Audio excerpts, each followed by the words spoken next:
अस्सलाम वालेकुम। जैसा कि हमने लास्ट क्लास में टॉपिक डिस्कस किया था benefits of forex trading over other businesses, और आज हम डिस्कस करेंगे कि ट्रेडिंग बिजनेस में थ्रेट्स क्या क्या हैं। ऑब्वियसली अगर एक बिज़नेस ऐसा है जिसमें दूसरे बिजनेसेस के मुकाबले में काफ़ी अपॉर्चुनिटीज़ और बेनिफिट्स मौजूद हैं, और ऐसा पॉसिबल नहीं हो सकता है कि जहां पर आपके लिए अपॉर्चुनिटीज़ हों या बेनिफिट्स हों वहां पर किसी भी किस्म का कोई रिस्क या थ्रेट ना हो। हर अपॉर्चुनिटी अपने साथ कोई ना कोई रिस्क थ्रेट ज़रूर लेकर आती है। तो आज मैं आपको वो प्रिकॉशंस बताऊंगा जो आपने फॉलो करनी है, और अगर आप ट्रेडिंग बिजनेस में आना चाहते हैं तो आपने ये प्रिकॉशंस ज़रूर फॉलो करनी है ताकि आप बड़े लॉसेस से बच सकें। इन प्रिकॉशंस को मैंने लिस्ट डाउन कर दिया नंबर्स में। हम इन प्रिकॉशंस को वन बाय वन डिस्कस करेंगे ताकि ट्रेडिंग बिजनेस को स्टार्ट करने से पहले ये आपके माइंड में हो। बहुत से ट्रेडर्स आपको ऐसे मिलेंगे जो ट्रेडिंग के ख़िलाफ़ बात करेंगे, ट्रेडिंग के अगेंस्ट बात करेंगे, और उनके बात करने की रीज़न ये होगी कि जब उन्होंने ये काम स्टार्ट किया था तो उन्हें प्रॉपर गाइड करने वाला कोई नहीं था, बताने वाला कोई नहीं था। जस्ट सोशल मीडिया से उन्होंने लोगों की गाड़ियाँ देखी, कुछ विनर्स की, कुछ ओल्ड और सीनियर ट्रेडर्स के अचीवमेंट्स देखी, और उन अचीवमेंट्स को देखकर वो इतने ओवरचार्ज हो गए, ओवर मोटिवेटेड हो गए कि उसके बाद उन्होंने किसी भी किस्म का कोई प्लान नहीं किया, कोई रिस्क प्लानिंग नहीं की, कोई स्ट्रेटजी एग्जीक्यूशन की प्लानिंग नहीं की, जस्ट काम स्टार्ट कर दिया और जो कुछ जमा पूंजी थी वो अपनी सब कुछ बिज़नेस में, ट्रेडिंग के बिज़नेस में लौटा दी, ज़ाया कर दी। तो मैं अभी आपको कुछ ऐसे पॉइंट्स बताऊंगा कि आपने ये पॉइंट्स फॉलो करने हैं ताकि आप कल को मार्केट में ये ना कहते फिरें कि ट्रेडिंग बिज़नेस से हमारा सब कुछ डुबा दिया या ज़ाया कर दिया। ऐसा बिल्कुल भी नहीं है। ट्रेडिंग में अगर आप कमाएंगे तो अपनी जहानत और अपनी मेहनत की वजह से कमाएंगे, और अगर गवाएंगे, लॉस करेंगे तो अपनी बेवकूफ़ी और लैक ऑफ स्ट्रेटजी और प्लानिंग की वजह से गवाएंगे। तो चलें डिस्कस करते हैं हम इन पॉइंट्स को वन बाय वन। ट्रेडिंग में जो सबसे बड़ा थ्रेट है फाइनेंशियल रिस्क। मैंने आपको बताया था ट्रेडिंग में आप ऑल इन ऑल हैं, आप ही बॉस हैं, आप ही एम्प्लॉई हैं, आप ही सप्लायर हैं, आप ही कस्टमर हैं। मींस आपका किसी भी पर्सन के साथ कोई भी मुकाबला नहीं है, कोई कंपटीशन नहीं है, कोई किसी को भी आपको कन्विंस करने की ज़रूरत नहीं पड़ती। आप की जो परफॉर्मेंस है, आउटपुट है, वो जस्ट आपकी अपनी स्ट्रेटजी के ऊपर डिपेंड करती है। इसका मतलब ये है कि हर फैक्टर के सक्सेसफुल होने का क्रेडिट भी आपके पास जाएगा, और किसी भी किस्म के लॉस का जो टाइटल है वो भी आपको ही बेयर करना पड़ेगा। तो ट्रेडिंग बिजनेस में जो लोग क्लेम करते हैं कि हमें लॉस हो गया, उस लॉस का जो बर्डन है बेसिकली वो उनके अपने फेलियर की वजह से होता है। ट्रेडिंग में जो लोग बगैर सीखे हुए काम स्टार्ट करते हैं वो जितना भी कैपिटल लेकर आएंगे, अगर आप इसमें मैक्सिमम के कैपिटल लेकर आएंगे स्टार्ट में, तो मैं आज आपको बता दूं कि आपको मैक्सिमम लॉस होगा। कभी भी ये गलती ना करें। अगर आपके पास कैपिटल बहुत अवेलेबल है, मींस बड़ा कैपिटल अवेलेबल है, तो आप सारा कैपिटल उठाकर ट्रेडिंग में ले आएँ। आपके पास अगर बड़ा कैपिटल है तो आपको सबसे पहले ट्रेडिंग बिजनेस सीखना है, और स्टार्ट में जो रिस्क लेना है, मैं एग्जांपल ले लेता हूं। अगर किसी बिजनेसमैन के पास या किसी इंडिविजुअल के पास 100,000 का कैपिटल है, तो ये कैपिटल आप कभी भी ट्रेडिंग बिजनेस में ना लेकर आएँ। स्टार्ट में आपको मैक्सिमम $1,000 से ये बिज़नेस की लर्निंग स्टार्ट करनी चाहिए, $1,000 से इसकी प्रैक्टिस करनी चाहिए। और अगर आप $1,000 के ऊपर प्रॉफिट बनाना स्टार्ट कर देते हैं तो फिर आप 1,000 से $5,000 के ऊपर जा सकते हैं। कुछ मंथ्स के बाद $5,000 के ऊपर प्रॉफिट करते हैं, फिर आप $10,000 के ऊपर अपनी वर्किंग करें, $10,000 के ऊपर प्रॉफिट करते हैं, 25,000 पे जाएं, और ग्रेजुअली जब आप इमोशनली मैच्योर होते हैं, जब आपका मार्केट में कुछ मंथ्स गुजर जाते हैं, आपको मार्केट के अप्स एंड डाउन्स का अंदाज़ा होता है, तो इस तरह आप अपना कैपिटल बढ़ाएं। कभी भी ऐसा ना करें कि आप बड़े कैपिटल से इस बिज़नेस में एंटर हों। आप इवन 100,000 नहीं, $1 मिलियन ले आएँ, $1 ट्रिलियन ले आएँ। अगर आप सीखे बगैर इस बिज़नेस में एंटर होंगे, जितना बड़ा कैपिटल लेकर आएंगे वो इस मार्केट में वेस्ट हो जाएगा, आप उसे नहीं बचा सकेंगे। तो कभी भी आपने ये गलती नहीं करनी कि बड़ा कैपिटल इस मार्केट में कभी भी नहीं लेकर आना। आपने छोटे कैपिटल से ये बिज़नेस स्टार्ट करना है, इसी से प्रैक्टिस करनी है। अगर आप ये कैपिटल प्रोटेक्ट करने में कामयाब हो जाते हैं, उसके बाद आप अपने कैपिटल को स्केल कर सकते हैं और अपना कैपिटल इंक्रीज़ करें। अगर आपने 5000 को प्रोटेक्ट कर लिया, लॉस होने से बचा लिया, ज़ाया होने से बचा लिया, 2 months, 3 months, 4 months, 6 months, minimum 2 months, अगर आप 2 मंथ्स 5000 के साथ ट्रेड करते हैं, मींस हम बिगिनिंग से ले लेते हैं, 1000 के साथ ट्रेड करते हैं, आप इस कैपिटल को लॉस नहीं होने देते, ज़ाया नहीं होने देते और इस कैपिटल से कुछ प्रॉफिट भी जनरेट कर लेते हैं, तो फिर आप अपनी अगली डेस्टिनेशन 5000 पे जा सकते हैं, आपको जाना चाहिए। और अगर आप 5000 को 2-3 मंथ्स ऑपरेट करते हैं, इससे कुछ प्रॉफिट जनरेट करते हैं, तो फिर आप 10,000 के ऊपर जाएं। कभी भी बड़ा कैपिटल इस बिज़नेस में एट वंस इन्वेस्ट ना करें। जितना बड़ा कैपिटल लेकर आएंगे, ये मार्केट बहुत बड़ी है, आपका सारा कैपिटल वेस्ट हो जाएगा और आप किसी सूरत अपने कैपिटल को वापस रिकवर नहीं कर सकेंगे। जी, सेकंड डिसएडवांटेज, ये थ्रेट आप कह लें इस बिज़नेस में, लेवरेज का है। लेवरेज बेनिफिट भी है और डिसएडवांटेज भी है। लेवरेज क्या है? Basically leverage is a kind of loan. आपको ब्रोकर्स लोन प्रोवाइड करते हैं और आप उस लोन की लालच में आकर, क्योंकि वो लोन इजीली मिल जाता है, आपको विदाउट इंटरेस्ट मिल जाता है, आप उस लोन की लालच में आकर बड़ी इन्वेंट्रीज बाय कर लेते हैं। और जब बड़ी इन्वेंट्रीज बाय कर लेते हैं, ऑब्वियसली जितनी बड़ी इन्वेंट्री बाय करेंगे उसके ऊपर उतना लॉस होगा। फॉर एग्जांपल यहाँ पर मेंशन्ड है, मैंने मेंशन किया हुआ है कि आपको 500 तक लेवरेज मिल जाती है। मींस अगर आपके पास $100 का कैपिटल है तो आपको ब्रोकर 500 टाइम्स तक लेवरेज दे देगा, मींस लोन दे देगा। अगर आपके पास $100 का कैपिटल है और वो आपको 500 टाइम्स लेवरेज दे रहा है, मींस ब्रोकर आपको अलाउ कर रहा है कि आप ब्रोकर से $50,000 का स्टॉक बाय कर सकते हैं। आपके पास कैपिटल है $100, ब्रोकर ने आपको 500 टाइम्स लेवरेज दी, मींस लोन दे दिया, 500 गुना लोन दे दिया, तो आप $100 लेकर आए हैं घर से और आप $50,000 की इन्वेंट्री बाय कर सकते हैं। लेकिन इसमें देखें रिस्क क्या है, जस्ट कुछ ही सेकंड्स में, जितनी ज़्यादा लेवरेज लेंगे उतना बड़ा आपका रिस्क है। कुछ ही सेकंड्स में आपका $100 का कैपिटल लॉस हो सकता है, आपके हाथ से जा सकता है। फॉर एग्जांपल, आपने 50,000 की इन्वेंट्री बाय की, हम एग्जांपल ले लेते हैं, आपने गोल्ड बाय किया, गोल्ड की प्राइस थोड़ी सी नीचे आई और आपको $50,000 का जो आपने गोल्ड बाय किया था, अब उस गोल्ड की प्राइस होगी है 49,900। इस 50,000 में से आपका पर्सनल कैपिटल कितना था? $100।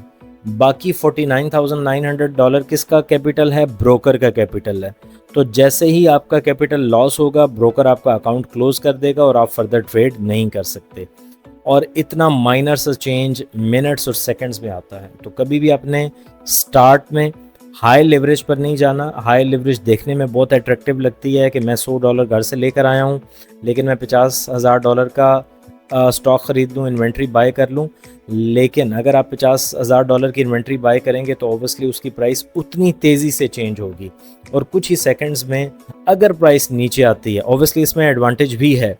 जिस तरह सेकंड्स में $100 इसकी प्राइस कम हो गई है, तो इसी तरह सेकंड्स में इसकी प्राइस बढ़ भी सकती है।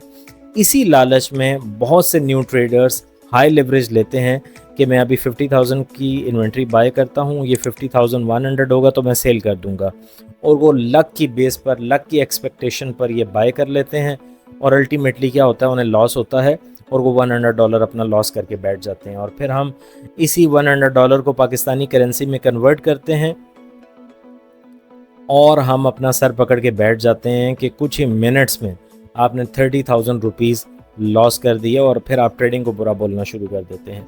बेसिकली कोई भी बिज़नेस अच्छा या बुरा नहीं होता, आप ख़ुद उसे अच्छा या बुरा बनाते हैं।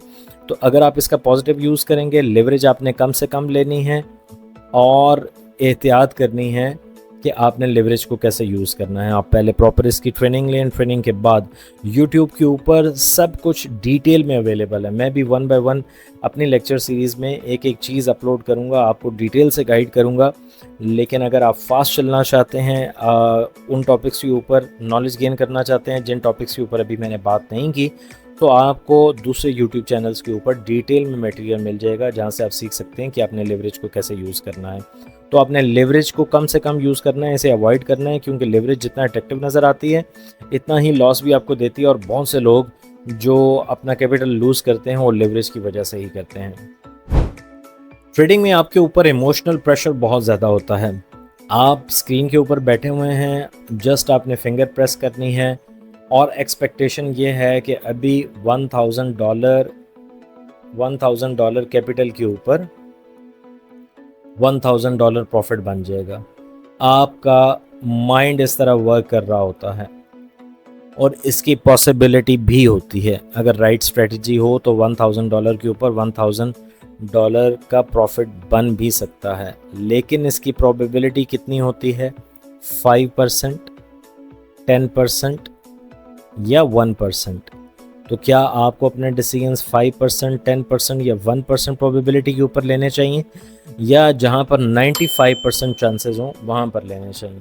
तो आपको हमेशा वही डिसीजन लेना चाहिए जहां पर 95% चांसेस आपकी सक्सेस के हों।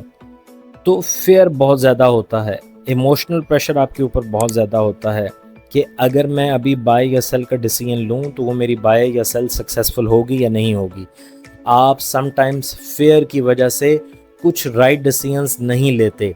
एक अच्छा ट्रेड का चांस बन रहा था जहां पर 95% सक्सेस के चांसेस थे, लेकिन आपने लॉस के डर से वो ट्रेड नहीं ली और प्रॉफिट की एक अपॉर्चुनिटी लूज़ कर दी। समटाइम्स ऐसा होता है कि आप ग्रीडी हो जाते हैं कि आज मैंने इतना प्रॉफिट बनाना ही बनाना है, आज मैंने इतना प्रॉफिट निकालना ही निकालना है, और उस लालच में आकर आप प्रॉपर एनालिसिस नहीं करते और कुछ ऐसी ट्रेड्स ले लेते हैं जिनमें आपके कामयाब होने के चांसेस 1%, 10% या 5% है। वहाँ पर आपका लॉस ऑलमोस्ट कंफर्म होता है और आप अपना कैपिटल लूज़ करके बैठ जाते हैं। तो ट्रेडिंग में इमोशनल प्रेशर बहुत ज़्यादा होता है, लेकिन इमोशनल प्रेशर कब होगा? जब आप इलॉजिकल डिसीजंस लेंगे, अनप्लान्ड डिसीजंस लेंगे। जब भी आप प्लान डिसीजंस लेंगे, आप स्मॉल रिस्क ले रहे हैं और आप जो ट्रेड कर रहे हैं उसके सक्सेस के चांसेस 95%, 90% या 80% है। तो आपको कभी भी इमोशनल प्रेशर नहीं होगा। याद रखें, मार्केट में कुछ भी 100% या सर्टेन नहीं होता। आप जो भी ट्रेड लेंगे उसकी कामयाबी या नाकामी के कुछ ना कुछ चांसेस होंगे। तो आपने इस प्रोबेबिलिटी को अवॉइड करना है, मींस कोई भी ऐसी बाई या सेल नहीं लेनी जिसके सक्सेसफुल होने के चांसेस कम से कम हो, और आपने मार्केट में बैठकर ऐसी बाई या सेल सर्च करनी है, हंट करनी है जिसके सक्सेसफुल होने के चांसेस 80% प्लस हों। अगर आप ये स्ट्रेटजी फॉलो करेंगे तो आप इमोशनल प्रेशर से आउट रहेंगे, लेकिन अगर आपने ये स्ट्रेटजी फॉलो की, मींस लो प्रोबेबिलिटी ट्रेड्स की फॉलो किया, ऐसी ट्रेड्स ली जिनके सक्सेसफुल होने के चांसेस कम हैं, तो आप ऑटोमेटिकली फेयर का शिकार हो जाएंगे और अपना कैपिटल लूज कर देंगे। ट्रेडिंग में जो एक और सबसे बड़ा थ्रेट है, डिसअपॉइंटमेंट है, कि हर किसी का लर्निंग कर्व डिफरेंट है। आपने अपने एक दोस्त को देखा या सोशल मीडिया पर किसी सीनियर ट्रेडर को देखा जो बता रहे हैं कि मैंने ट्रेडिंग स्टार्ट की और 6 महीने में मैंने अच्छी अर्निंग करना स्टार्ट कर दी, और मैंने 6 महीने में गाड़ी ले ली, मैंने 2 साल के अंदर एक घर बना लिया, और मैंने तीसरे साल में मैं मिलियनेयर बन गया। क्या आपके साथ भी ये हो सकता है? बिल्कुल हो सकता है। अगर आप उसी स्पीड से उसी लेवल की एफर्ट करें तो आपके साथ भी हो सकता है, बल्कि जल्दी हो सकता है।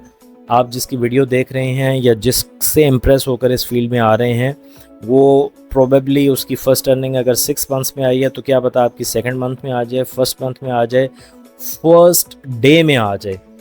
एक बात याद रखें कि इसमें सक्सेस का और फेलियर का कोई टाइम गारंटेड नहीं है, लेकिन मैं अगर आपको एवरेज टाइम बता दूं, आप सोशल मीडिया पे जो चीज़ें देखते हैं कि 1 महीने में मैं आपको ट्रेडिंग का कोर्स करवाऊंगा, आप चैम्पियन बन जाएंगे, आप इतने पैसे कमाना शुरू कर देंगे, ऐसा बिल्कुल भी नहीं है।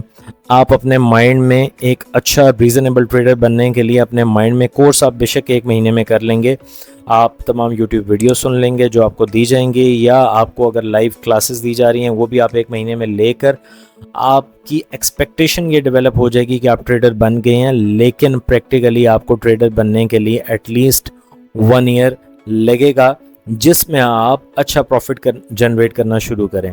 और अगर आप मिलियनेयर बनना चाहते हैं तो आप डॉलर मिलियनेयर ज़रूर बन सकते हैं ट्रेडिंग बिजनेस से, लेकिन उसके लिए आपको 4 to 5 ईयर्स स्पेंड करने पड़ेंगे ट्रेडिंग बिजनेस में।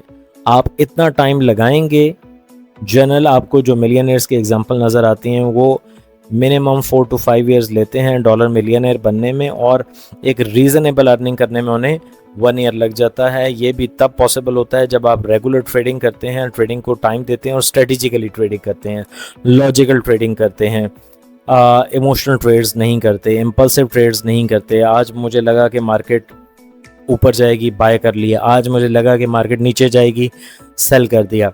ऐसी ट्रेड्स नहीं करते, बल्कि उनकी ट्रेड्स की बेस ये होती है कि आज मार्केट में ये एक्टिविटीज़ होने जा रही हैं, इन एक्टिविटीज़ का इकोनॉमिक इवेंट्स के ऊपर ये असर पड़ेगा जिसकी वजह से प्राइसेस अप हो सकती हैं या डाउन हो सकती हैं। तो आप जब लॉजिकल ट्रेड्स करेंगे तभी आप सक्सेसफुल हो सकते हैं। तो ये याद रखें कि जब आप ट्रेडिंग की फील्ड में आ रहे हैं तो स्टार्ट में आपके पास कोई गारंटेड इनकम नहीं होगी।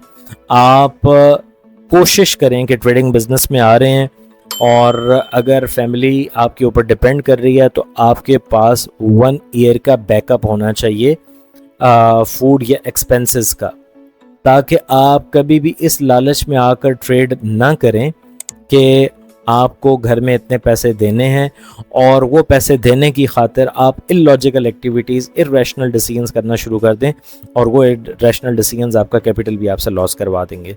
तो ट्रेडिंग में याद रखें, कोई भी फिक्स्ड इनकम स्टार्ट में नहीं होगी, गारंटेड इनकम नहीं होगी। इनकम आपकी डे 1 से स्टार्ट हो सकती है, लेकिन पॉसिबली जो आपने डे 1 में इनकम की है डे 2 में आपसे लॉस हो जाए किसी नेगेटिव रॉन्ग डिसीजन की वजह से, फिर डे 3 में आपको प्रॉफिट होता है, डे 4 में आप लॉस कर दें। तो मैं जो कह रहा हूँ कि आपको एक हैंडसम इनकम करने के लिए 1 ईयर वेट करना पड़ेगा। ये कॉन्सिस्टेंट इनकम है, मींस आप रेगुलरली हर महीने कुछ ना कुछ अच्छा प्रॉफिट बना रहे हैं। 500 से लेकर 1000 तक आपने प्रॉफिट बनाना शुरू कर देते हैं अगर आप 1 साल रेगुलर ट्रेडिंग को देते हैं। तो अगर आप ट्रेडिंग को इतना टाइम देंगे, 1 साल देंगे, तो आप 500 से लेकर 1000 तक बनाना शुरू कर देते हैं। लेकिन ये 1 ईयर के बाद ऐसा टाइम आएगा, 1 ईयर अगर आप प्रैक्टिस करेंगे तो तब आप इस काबिल हो सकेंगे कि आप ट्रेडिंग से अच्छा प्रॉफिट बना सकें।